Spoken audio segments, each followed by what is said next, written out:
अस्सलाम वालेकुम नाजरीन, आप देख रहे हैं K92 न्यूज़ और मैं हूं आपकी मेज़बान नाइला भट्टी। शामिल करेंगे आज की इलाकाई खबरें।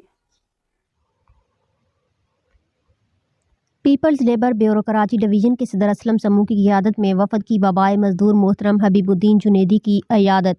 कराची से रिपोर्ट कर रहे हैं सैयद अब्दुल कदीर शाह।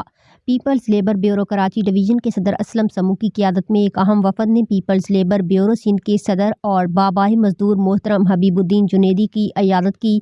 वफद ने उनकी सेहतयाबी, तवील उम्र और बेहतरीन सेहत के लिए दुआ की और उनकी तंजीमी खिदमात को ज़बरदस्त खिराज तहसीन पेश किया।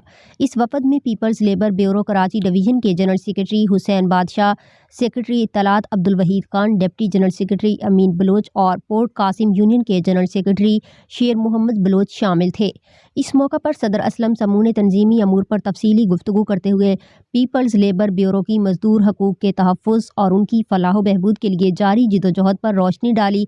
उन्होंने हबीबुद्दीन जुनेदी की कायदाना सलाहियतों और मजदूर तहरीक के लिए उनकी बेमिसाल खिदमात को सराहा। असलम समूह ने पोर्ट कासिम में होने वाले रेफरेंडम पर भी हबीबुद्दीन जुनेदी को ब्रीफिंग देते हुए कहा कि इस बार पोर्ट कासिम में पीपल्स लेबर ब्यूरो की हिमायत याफ्ता यूनियन पीपल्स लेबर यूनियन की कामयाबी यकीनी होगी। ये जीत पाकिस्तान पीपल्स पार्टी, बिलावल भुट्टो जरदारी और पीपल्स लेबर ब्यूरो की कामयाबी होगी। इलावा अजीज सदर असलम समूह ने सिंध गवर्नमेंट प्रेस के मामलात पर भी मुकम्मल ब्रीफिंग दी और तंजीमी अहदाफ को मजीद मौसर अंदाज में आगे बढ़ाने के अज़्म का इयादा किया।